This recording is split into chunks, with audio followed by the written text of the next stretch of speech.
Assalamualaikum warahmatullahi wabarakatuh. Pertama-tama saya ucapkan terima kasih kepada Dirjen Dikti atas bantuan pendanaan program penelitian kebijakan Merdeka Belajar Kampus Merdeka dan pengabdian masyarakat berbasis penelitian PTS tahun anggaran 2021 pada Universitas Islam Jakarta. Saya Nur Aida akan mempresentasikan hasil daripada penyuluhan yang diadakan di Pare, Kabupaten Kediri, Jawa Timur.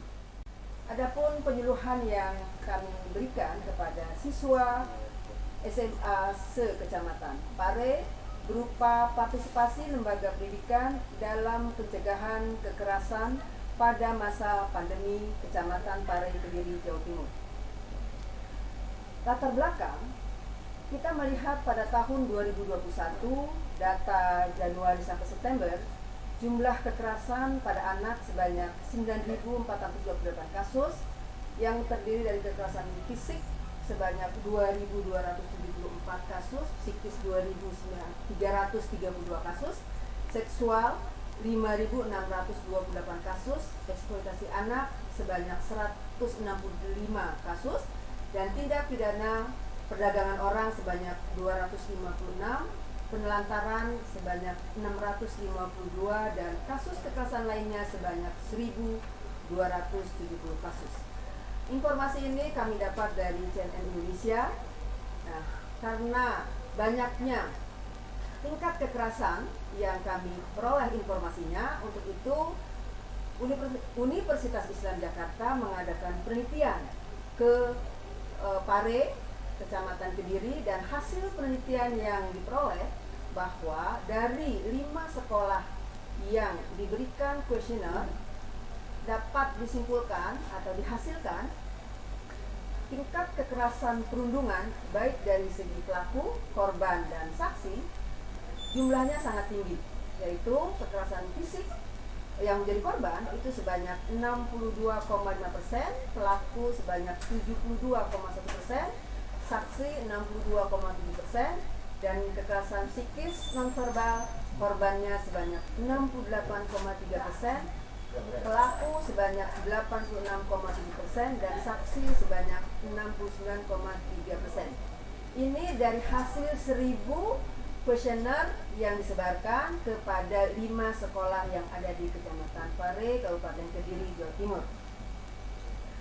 Adapun kekerasan yang dilakukan melalui media sosial itu kita himpun dari kuesioner itu sebanyak 84,5% yang menjadi korban, dan pelaku sebanyak 88,9%, sedangkan saksi sebanyak 76,9%.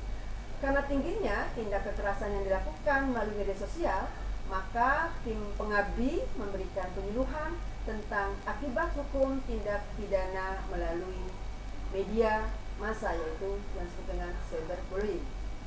Tujuan diberikannya penyuluhan adalah agar mendapatkan tambahan pengetahuan dan informasi tentang bahaya bullying dan cyberbullying berdasarkan ketentuan yang diatur dalam KUHP maupun Undang-Undang Informasi atau ITE.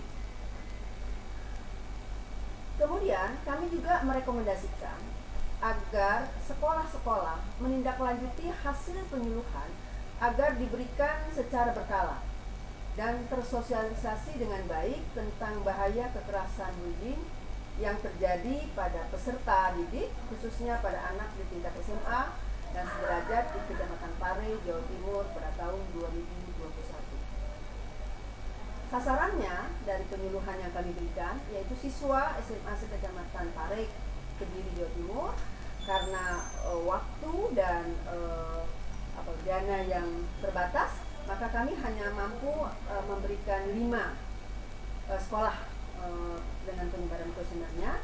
Yang kedua, dengan pemberian penyuluhan, peserta dapat mensosialisasikan kepada teman bermain, lingkungannya, dan keluarganya tentang bahaya bullying dan cyberbullying. Sasaran yang ketiga adalah mencegah terjadinya tindak kekerasan bullying pada generasi muda, khususnya siswa pelajar SMA. Metode yang kita lakukan atau kita berikan kepada para peserta penyuluhan adalah melalui SBD, Problem Basic Learning, dan penyuluhan.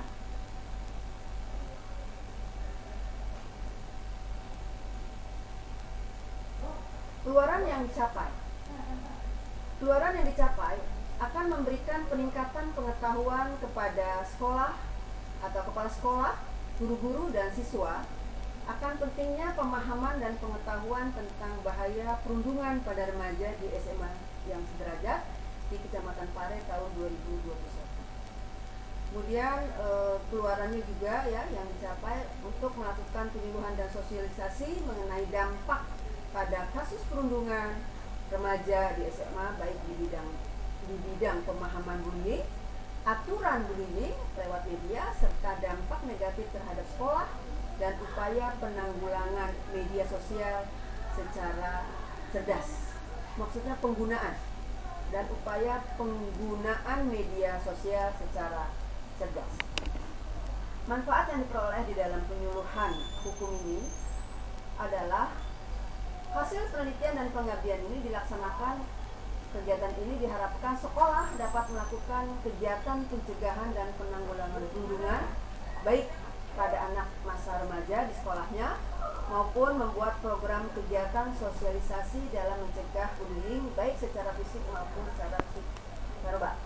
Yang kedua, secara ekonomi dan sosial diharapkan dari dilaksanakannya penyuluhan ini membuat citra sekolah di SMA Kecamatan Pare yang bebas dari perundungan atau bullying, lingkungan sosial yang aman dan nyaman untuk anak remaja khususnya pada sekolah di SMA Pare Kediri. Yang ketiga, kontribusi dari sektor lain adalah memiliki pemahaman yang komprehensif berkaitan dengan potret perundungan pada remaja di SMA dengan beragam persoalannya, mencakup nilai-nilai hukum, nilai-nilai penguatan ekonomi, dan nilai-nilai keagamaan. Di dalam pemberian penyuluhan, kami juga memperoleh atau mendapatkan kendala dan hambatan, yaitu menjadi kendala yang pertama adalah karena masa pandemi, ya, maka siswa sekolah itu tidak hadir secara keseluruhan. Dan waktu pemberian kuesioner juga adalah waktu class meeting, ya, selesai ujian, sehingga siswa-siswi yang hadir di sekolah tidak penuh, ya, sehingga itu juga menjadi hambatan bagi kami sebagai penyuluh karena kurangnya jumlah kehadiran daripada siswa karena kondisi pandemi dan waktu selesai ujian atau class meeting. Dan juga waktunya terbatas, ya, waktu penyuluhan sangat terbatas karena waktu dan jumlah peserta didik. Adapun tindak lanjut daripada kegiatan ini, yang pertama membentuk forum diskusi antar sekolah untuk membangun komunikasi antar sekolah terkait rencana dan tindak lanjut pencegahan bullying di sekolah, dan juga menjalin komunikasi dan kerjasama jangka pendek dan menengah untuk rencana program penyuluhan hukum lanjutan. Yang ketiga, mitra binaan untuk mencegah kekerasan bullying terhadap anak didik agar terhindar dari perbuatan dan korban bullying. Mitra binaan ini apakah itu dari kepolisian atau penegak hukum lainnya. Kesimpulannya, kegiatan pengabdian berupa penyuluhan kepada masyarakat mengenai perundungan pada remaja SMA di Kecamatan Pare mendapatkan respon yang antusias dari sekolah, baik dari kepala sekolah, guru, siswa, dan berjalan dengan lancar. Adanya tanggapan baik positif dan aktif dari peserta selama penyuluhan berlangsung ini menunjukkan bahwa peserta memperoleh peningkatan dan pemahaman dari diadakannya sosialisasi dan penyuluhan secara edukatif ini. Salah satunya melalui program-program yang dibuat untuk mencegah dan menanggulangi perundungan di sekolah-sekolah tersebut dan mendapatkan pemahaman dan pengetahuan tentang bahaya bullying. Kemudian didapatkannya pertanyaan dari peserta dan penyuluhan terkait dengan peserta, ya, yang mengharapkan ada kegiatan penyuluhan secara berkesinambungan. saran kami adalah karena belum terjangkaunya semua sekolah yang ada di Pare, untuk itu agar kita juga atau mungkin pihak lain dapat mengadakan kegiatan penyuluhan ini supaya seluruh daripada sekolah yang ada di Pare khususnya melakukan penyuluhan dan bisa saja bekerja sama dengan Kementerian P3A dan adanya perlu atau diperlukan pendampingan dan mitra binaan karena permasalahan remaja menjadi tanggung jawab bersama sebagai kita di bidang akademisi atau pendidik. Terima kasih, barangkali itu yang bisa kami sampaikan. Wabillahi taufiq wal hidayah. Assalamualaikum warahmatullahi wabarakatuh.